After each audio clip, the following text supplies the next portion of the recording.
Bonjour chers amis, dans notre précédente vidéo, nous avons évoqué ce qui se produira lorsque Jésus reviendra. Nous nous sommes arrêtés sur la joie des justes lorsqu'ils verront leur Rédempteur descendre sur les nuées avec des myriades d'anges, comme il l'a promis.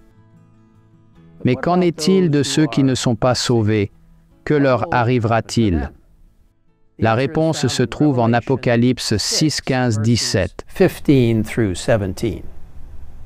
Les rois de la terre, les grands, les chefs militaires, les riches, les puissants, tous les esclaves et les hommes libres se cachèrent dans les cavernes et dans les rochers des montagnes.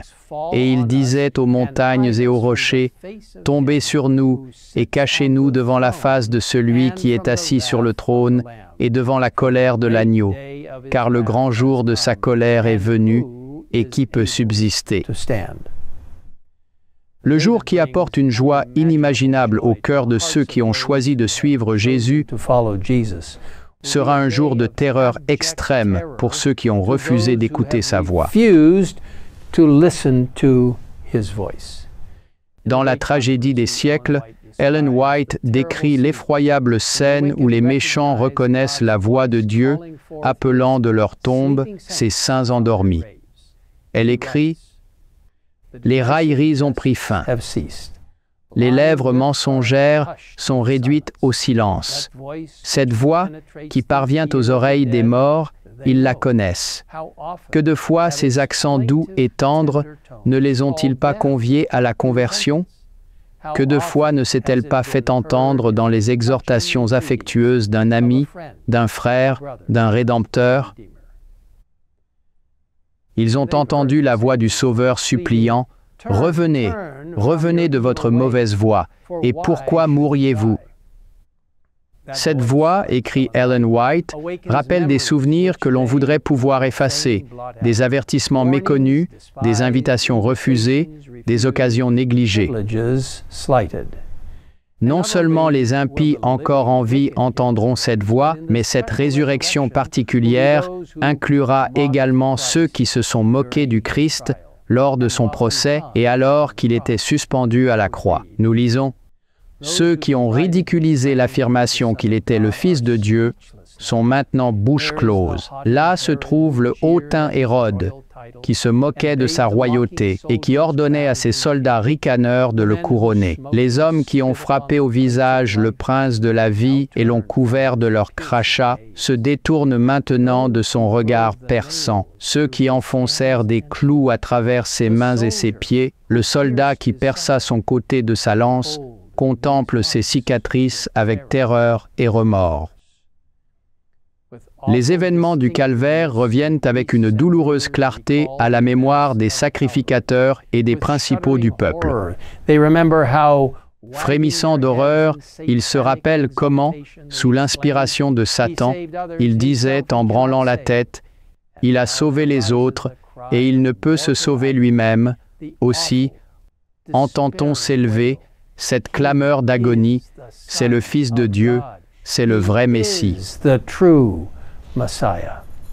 Comparez ces gémissements aux cris jubilatoires de ceux qui sont sauvés. Voici, c'est notre Dieu en qui nous avons confiance et c'est lui qui nous sauve.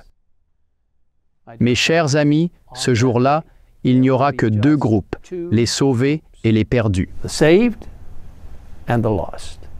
Ceux qui sont sauvés ont revendiqué le sang de l'agneau et ont décidé, par sa puissance, de le suivre où qu'il les mène. Malheureusement, les perdus se sont à plusieurs reprises détournés de cette voie implorante, déterminés à suivre leur propre voie et à rejeter le seul qui peut les sauver. Mes amis, le salut se présente à vous aujourd'hui. Si vous entendez sa voix, ne vous détournez pas. Dites, « Oui, Seigneur, je suis à toi. Seigneur, prends mon cœur, car je ne puis te le donner. Il t'appartient. Garde-le pur, car j'en suis incapable. Sauve-moi en dépit de moi-même, de ce moi faible et si peu conforme à ton image. Modèle-moi, façonne-moi, élève-moi dans une atmosphère pure et sainte où les puissants courants de ton amour pourront atteindre mon âme. friends Prions ensemble. just now. Père céleste, Thank you merci pour ta voix agréable qui ne cesse de nous attirer vers le salut us and wooing us et de nous amener au pied de la croix, à Christ en qui nous trouvons grâce et salut. Christ, where we can find Merci pour le travail du Saint-Esprit dans nos cœurs qui nous rapproche du Seigneur et de la vérité. Spirit upon our hearts to draw Aide-nous à ne jamais nous en détourner, to the Lord and to complete truth. car un jour, Seigneur, nous voulons être avec toi. For one day, Lord, we want to be with you. Nous voulons être avec toi dans la cité sainte. The holy city. We want to be with you. Nous voulons être avec toi au ciel et non à l'extérieur. Lord, save us. Seigneur, sauve-nous. Au nom de Jésus. Amen. Amen.